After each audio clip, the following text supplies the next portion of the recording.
दोस्तों, north Korea को धरती का नर्क कहा जाता है, जो कि एक बहुत ही गरीब देश है जहां का तानाशाह किम जोंग उन जैसा जल्लाद इंसान है। वहीं साउथ कोरिया एक बहुत ही विकसित देश है। सैमसंग और ह्यूंडई जैसी बड़ी बड़ी कंपनियां इस देश की है और यहाँ का के-पॉप पूरी दुनिया में फेमस हो रहा है।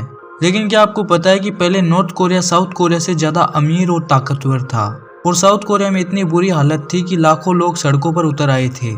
तो कैसे नॉर्थ कोरिया इतना बुरा देश बन गया और कैसे नॉर्थ कोरिया और साउथ कोरिया का बंटवारा हुआ और किम जोंग उन यहाँ का राजा कैसे बन बैठा। तो वीडियो बहुत ही इंटरेस्टिंग होने वाला है, तो वीडियो को पूरा जरूर देखना। चलिए शुरू करते हैं। पहले नॉर्थ कोरिया और साउथ कोरिया दोनों एक ही देश हुआ करते थे। यहाँ के लोग आराम से मिलजुल कर रहते थे, लेकिन इनकी शांति जल्द ही खत्म होने वाली थी क्योंकि ये थी 19वीं सदी और यूरोप के छोटे छोटे देश पूरी दुनिया पर कब्जा करके बैठे थे। इसी रेस में शामिल होना चाहता था जापान। जापान अपना खुद का एम्पायर बनाना चाहता था, जिसके लिए इन्होंने जल्दी जल्दी अपना विकास किया और अपनी खतरनाक आर्मी बनाई और आस पड़ोस के देशों पर अटैक करना शुरू कर दिया। इन देशों का नाम था चाइना और रशिया। जापान ने कोरिया पर भी अटैक किया और कोरिया को अपने कब्जे में ले लिया। जापान ने कोरिया की बहुत ही बुरी हालत कर दी। कोरिया की जनता को दबाया गया, स्कूल में उनकी भाषा को कोरियन से जापानीज कर दिया गया और जिसने भी आवाज उठाई उसके साथ क्या हुआ होगा आप समझ ही सकते हो। अब जापान सबको उंगली कर ही रहा था, तो इसी बीच वर्ल्ड वॉर शुरू हो जाता है और जापान इसमें भी कूद पड़ता है। वर्ल्ड वॉर के दौरान जापान ने जाकर अमेरिका पर अटैक कर दिया, जिसके जवाब में अमेरिका ने जापान पर 2 एटॉम बम गिराए। जापान पूरी तरह से घुटनों पर आ गया था। इसी बीच रशिया ने कोरिया में अपनी सेना उतार दी। जापान पूरी तरह से हार चुका था, इसलिए जापान ने यहाँ पर भी हार मान ली। अब अमेरिका ये सब देख रहा था और अमेरिका को डर लगा कि जब तक हम कोरिया तक पहुँचेंगे तब तक ये पूरा कोरिया तो रशिया अकेले ही ले जाएगा। इसलिए अमेरिका ने रशिया को एक ऑफर दिया कि कोरिया को 2 हिस्सों में बांट दो। रशिया राजी हो जाता है और कोरिया को 2 हिस्सों में यानी नॉर्थ कोरिया और साउथ कोरिया में बांट दिया जाता है। जहां तक रशियन सेना पहुंची थी वो जगह भूमध्य रेखा से 38 डिग्री नॉर्थ में थी, जिसे 38th पैरेलल कहा जाता है। इसी को इनका बॉर्डर बना दिया गया।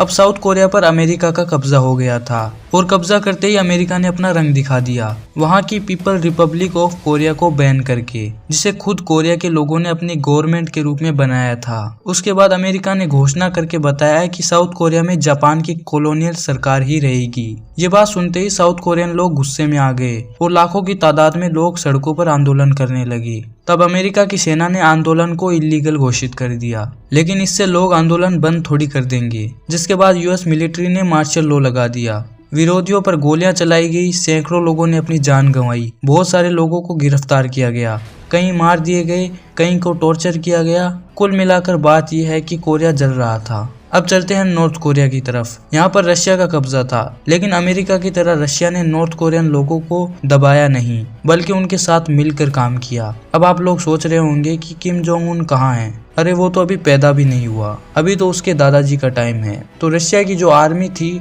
उसमें हजारों की संख्या में कोरियन कम्युनिस्ट विद्रोही थे, जो दशकों से जापान की सेना से लड़ रहे थे। ये लोग नॉर्थ कोरियन लोगों के हीरो थे।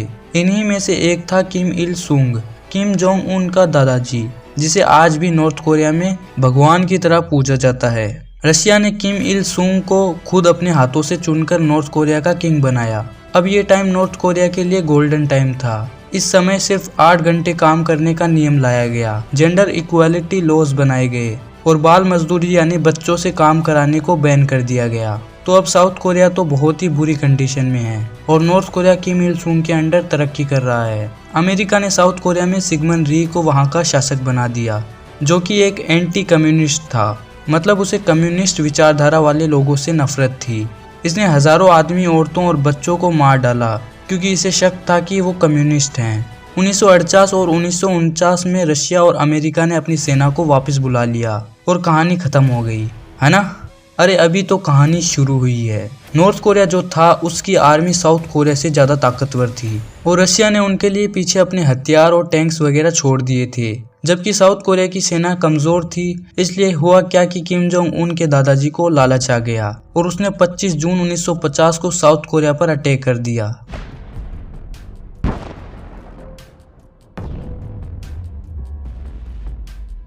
सिर्फ 2 दिनों में नॉर्थ कोरिया की आर्मी ने साउथ कोरिया की राजधानी सियोल पर कब्जा कर लिया, जिसके बाद री और उसके मंत्रियों को यहाँ से भागना पड़ा। नॉर्थ कोरियन आर्मी ने 90% साउथ कोरिया पर कब्जा कर लिया था और साउथ कोरियन आर्मी को बुसान में फंसा दिया। साउथ कोरिया पूरी तरह से घुटने टेक चुका था। तभी यूनाइटेड नेशंस ने एक काउंटर अटैक ऑर्गेनाइज किया जिसे लीड कर रहा था अमेरिका और इसमें 20 और देश शामिल थे। सितंबर 1950 में यूएन की आर्मी इंचोन में लैंड करती है और नॉर्थ कोरिया की सेना को पीछे धकेलती हुई नॉर्थ कोरिया की कैपिटल पर कब्जा कर लेती है और चाइना की बॉर्डर तक पहुंच जाती है। यूएन आर्मी को लगा था कि चाइना शांत बैठा रहेगा, लेकिन अचानक से चाइना ने लाखों सैनिक नॉर्थ कोरिया बॉर्डर पर उतार दिए और यूएन की आर्मी को पीछे धकेलते हुए साउथ कोरिया की कैपिटल पर फिर से कब्जा कर लिया। लेकिन ज्यादा देर तक चाइनीज और नॉर्थ कोरियन आर्मी इन्हें रोक नहीं पाई और यूएन आर्मी ने दोनों को फिर से पीछे धकेलना शुरू कर दिया और सियोल को फिर से अपने कब्जे में कर लिया। 9 महीनों में सियोल 4 बार दोनों के हाथों में गई, जिसकी वजह से साउथ कोरिया का यह शहर पूरी तरह से बर्बाद हो गया था। अब ये लड़ाई स्टेलमेट पर आ जाती है। अब जो आर्मी जहां पर है वहीं पर ठहर जाती है, लेकिन स्टेलमेट का मतलब शांति बिल्कुल भी नहीं है। इसके बाद अमेरिका ने 6 लाख टन बम नॉर्थ कोरिया पर गिराए। इसके बाद 2.5 साल तक धीरे धीरे बातचीत हुई और 27 जुलाई 1953 में नॉर्थ कोरिया, चाइना और अमेरिका ने एक एग्रीमेंट साइन किया और जहां अभी युद्ध रुका हुआ है वहां पर एक नई बॉर्डर बनाने के लिए सब तैयार हो गए, जिसे डीमिलिटराइज जोन कहा जाता है। नॉर्थ कोरिया पूरी तरह से बर्बाद हो चुका था, जिसे दोबारा बनाने की जिम्मेदारी थी किम इल सुंग की, वो भी अपने हिसाब से। किम इल सुंग ने नॉर्थ कोरिया में प्रोपेगेंडा फैलाना शुरू किया कि नॉर्थ कोरिया की आज जो भी हालत है वो बाहरी लोगों और देशों ने की है और नॉर्थ कोरिया को सिर्फ वो बचा सकता है। किम इल सुंग विरोधियों को मरवाकर और झूठी खबरें फैलाकर नॉर्थ कोरिया का तानाशाह बन गया। उसकी बड़ी बड़ी मूर्तियां पूरे देश में खड़ी कर दी गई। किम इल सुंग ने अपने और अपने बच्चों के राज करने के लिए एक देश बनाना शुरू कर दिया। उसने नॉर्थ कोरिया की इकोनॉमी को चलाने के लिए कंस्ट्रक्शन, स्टील, कोल और एग्रीकल्चर में पैसे इन्वेस्ट किए, जिसका फल भी उन्हें मिला और 1950, 60 और 70 में नॉर्थ कोरिया की इकोनॉमी साउथ कोरिया से अच्छा परफॉर्म कर रही थी। नॉर्थ कोरिया के लोगों के पास फ्री हेल्थ केयर थी, वहाँ के बच्चे पढ़ लिख पा रहे थे और साउथ कोरिया में हालत खराब थी। री लोगों को बहुत बुरी तरह से दबा रहा था, जिसके बाद इससे पहले कि लोग उसे चप्पल से मारते, यूएस आर्मी ने उसे हटा दिया और उसकी जगह पर मेजर जनरल पाक चुंग ही सत्ता में आ गया। यह भी री की तरह था, जिसने भी इसके खिलाफ आवाज़ उठाई उसे मार दिया गया, लेकिन फिर भी इसके रूल में साउथ कोरिया ने तरक्की करना शुरू कर दिया। साउथ कोरिया ने जापान और अमेरिका से लोन लेकर उसका इस्तेमाल किया साउथ कोरिया के छोटे छोटे बिजनेसेस को नो इंटरेस्ट लोन देकर। इन बिजनेसेस में शामिल है सैमसंग, एलजी और ह्युंडई। इनका नाम तो सुना ही होगा। इस तरीके से साउथ कोरिया ने नई टेक्नोलॉजी जैसे कार्स और इलेक्ट्रॉनिक्स पर फोकस करके उसे मॉडर्न एक्सपोर्ट पावर हाउस बना दिया। 1970 तक साउथ कोरिया की इकोनॉमी ग्रोथ धीरे धीरे हो रही थी, लेकिन 1970 के बाद उनकी इकोनॉमी में बूम आया और साउथ कोरिया दुनिया के सबसे विकसित देशों में से एक बन गया। साउथ कोरिया की सरकार एक नया संविधान लाई, जिसने पार्क को जिंदगी भर के लिए साउथ कोरिया का प्रेसिडेंट बना दिया, लेकिन उसका मर्डर कर दिया जाता है कोरियन CIA के चीफ के द्वारा। पार्क के बाद एक और प्रेसिडेंट बना, उसे भी मिलिट्री कू द्वारा हटा दिया गया और फिर उसे भी एक मिलिट्री कू द्वारा हटा दिया गया और लास्ट में प्रेसिडेंट बना चून डू हवान।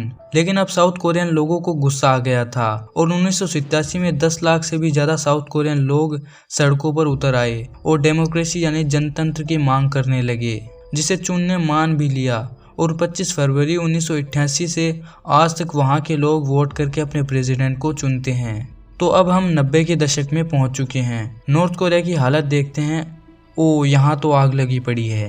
1970 तक नॉर्थ कोरिया में सब ठीक चल रहा था, लेकिन 90 के दशक आते आते नॉर्थ कोरिया में कंडीशन बहुत ख़राब हो गई। 1991 में सोवियत यूनियन कोलैप्स कर गया, जिसके कारण नॉर्थ कोरिया तक सस्ता तेल और बाकी ज़रूरी चीज़ें आना बंद हो गई। इसके 3 साल बाद किम इल सुंग की हार्ट अटैक से मौत हो गई, जिसके बाद नॉर्थ कोरिया का अगला तानाशाह बना उसका बेटा किम जोंग इल। उसने बहुत ही खराब टाइम देखा। पहले नॉर्थ कोरिया में बाढ़ आ गई, उसके बाद सूखा पड़ गया और उसके बाद एक बहुत बड़ा अकाल पड़ गया, जिसमें 20 लाख नॉर्थ कोरियन लोग मारे गए। नॉर्थ कोरिया नर्क बन चुका था। यहाँ पर लोग तड़प रहे थे और इनका कोई साथी देश भी नहीं था। सबको लगा था कि नॉर्थ कोरिया कोलैप्स होने वाला है, लेकिन तभी यहाँ के सुप्रीम लीडर ने एक नई योजना बनाई, nuclear missile. Kim Jong Il ने 90 के दशक में बहुत से रॉकेट टेस्ट करवाए और 2006 में सफल न्यूक्लियर वेपन टेस्ट किया। किम ने नॉर्थ कोरिया को आइसोलेट कर दिया और इन्फॉर्मेशन को कंट्रोल करके अपनी तानाशाही को और मजबूत बनाया, जिससे कोई भी इनका विरोध ना कर सके। दोस्तों, जब कोरिया में बाकी देशों जैसे अमेरिका, रशिया और चाइना को अपना फ़ायदा दिखा तो ये देश लग गए उसका फ़ायदा उठाने और उसे बर्बाद करने में। लेकिन जब आज वहाँ के इंसान तकलीफ़ में हैं, तब उनकी कोई भी देश मदद करने के लिए तैयार नहीं है। तो गाइज़, आज के इस वीडियो में इतना ही। मिलते हैं नेक्स्ट वीडियो में। इस चैनल को सब्सक्राइब नहीं किया तो ज़रूर कर लें और बेल आइकन को भी दबा दें। Thanks for watching.